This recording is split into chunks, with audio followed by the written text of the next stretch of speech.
शरद पूर्णिमा से जुड़ी हुई बहुत सारी बचपन की बातें हैं। दशहरा के कुछ दिन बाद और दिवाली से कुछ दिन पहले मैं मम्मा को हर साल देखती थी कि वो खीर बनाकर चांद के नीचे रखती हैं और मैं उनसे पूछती थी कि आप ये क्यों रखती हो। और अगले दिन सुबह खाली पेट वो सबको प्रसाद के तौर पे वो खीर थोड़ी थोड़ी बांटा करती थी। And she always used to say कि इससे बीमारियां ठीक होती हैं। And as a curious child I was always very curious to know कि क्यों बीमारियां कैसे ठीक होती हैं। And I never got a satisfactory answer. I kept on searching for it, I kept on looking for answers. और जैसे जैसे धीरे धीरे मैं बड़ी हुई, I started finding, reading books, or ancient scriptures, और फिर ज्योतिष में, एस्ट्रोलॉजिकल स्क्रिप्चर्स में और पुरानी माइथोलॉजिकल स्टोरीज में मुझे इसका जवाब मिला। तो here I am, Reena Sharma, your astro advisor. I am a vastu consultant as well, and I welcome you to Paramaksha astrology. तो शरद पूर्णिमा अगर हम देखें तो इट्स रिलेटेड टू माँ लक्ष्मी एंड मून. चंद्रमा और माँ लक्ष्मी से इसका बहुत गहरा संबंध है.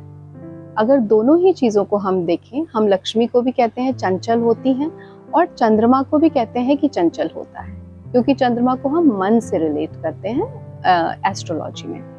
तो जब इन दोनों ही चीजों को हम देखते हैं तो ये flow of money, flow of cash, flow of emotions, इन सब चीजों को दर्शाता है. इस वीडियो में जो पौराणिक बेस है शरद पूर्णिमा का, उस पर भी थोड़ी रोशनी डालूंगी और इसका एस्ट्रोलॉजिकल कनेक्शन भी बताने की कोशिश करूंगी.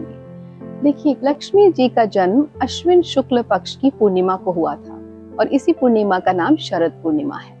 और कहा जाता है कि आज के दिन लक्ष्मी जी विष्णु जी के साथ गरुड़ जी पे बैठकर पूरे ब्रह्मांड का भ्रमण कर रही होती है और अमृत बरसा रही होती है.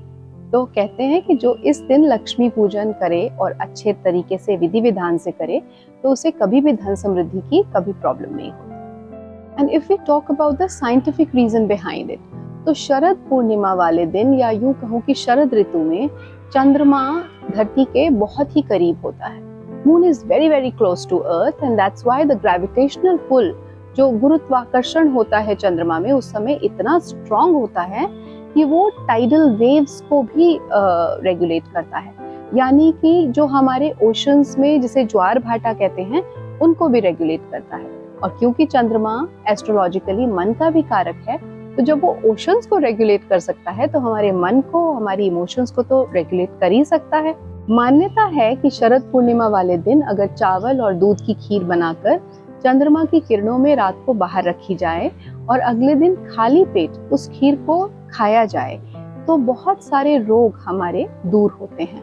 और ऐसा इसलिए कहा जाता है क्योंकि चंद्रमा औषधियों का भी कारक है, ज्योतिष में मेडिसिनल प्रॉपर्टीज का कारक है.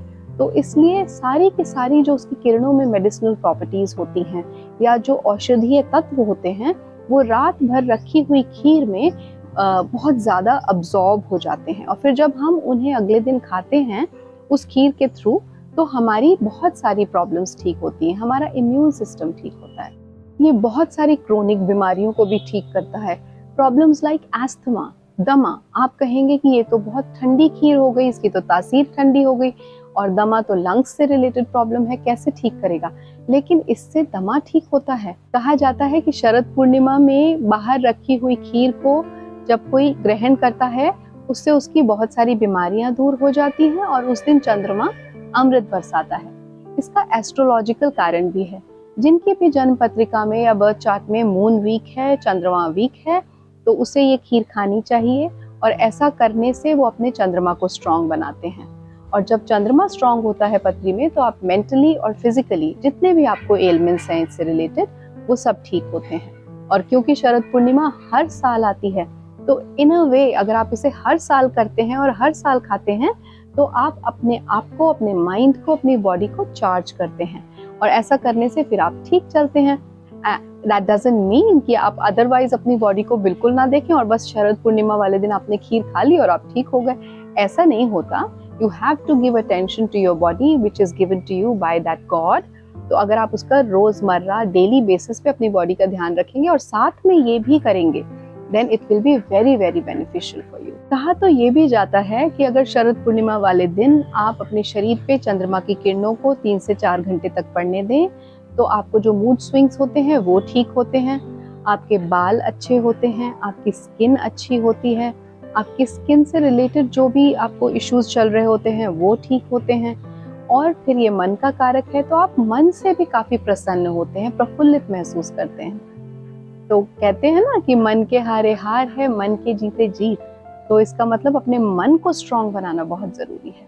अगर आपका मन स्ट्रांग है, आप मन से अपने आप को ताकतवर महसूस करते हैं, तो फिर आप सब कुछ कर सकते हैं। And this is a known fact that हमारी पूरी बॉडी, हमारे सारे एक्शंस वो यहाँ से चलते हैं, हमारे मन से। सो अगर मन चंगा तो सब कुछ चंगा। अब ये सब जानने के बाद आपको नहीं लगता कि आपको शरद पूर्णिमा का भरपूर फायदा उठाना चाहिए? मैं ये कहती हूँ इस साल 2022 से जो शरद पूर्णिमा 9 तारीख को 9 अक्टूबर को जो आ रही है, उससे आप ये चीजें शुरू करें। चंद्रमा की किरणों में घूमना और खीर को चंद्रमा के नीचे रख के खाना, ऐसा करने से आप अपने घर के नॉर्थ वेस्ट डायरेक्शन को, जो कि मून का डायरेक्शन है, उसे भी स्ट्रॉन्ग बनाएंगे। अपने बर्थ चार्ट के मून को भी स्ट्रॉन्ग बनाएंगे। और अगर नॉर्थ वेस्ट डायरेक्शन आपका ठीक होगा और चंद्रमा आपके बर्थ चार्ट में ठीक होगा तो आपका कैश फ्लो ठीक होगा। जब कैश फ्लो ठीक होगा तो मन भी पॉजिटिव होगा, मन भी खुश रहेगा, क्योंकि जब लक्ष्मी जी आती हैं, धन आता है, तो खुशी तो आती है ना साथ में। So start benefiting from this Sharad Purnima itself. I hope ये आपके लिए यूजफुल इन्फॉर्मेशन हो, और अगर ऐसा है तो please go ahead and subscribe this channel, like it and share it। and one thing which I'm noticing is कि आप लोग बेल आइकन को प्रेस नहीं करते हैं। Please click on that bell icon, तभी आपको नोटिफिकेशन आएगा मेरे नेक्स्ट वीडियो का। So go ahead and do that।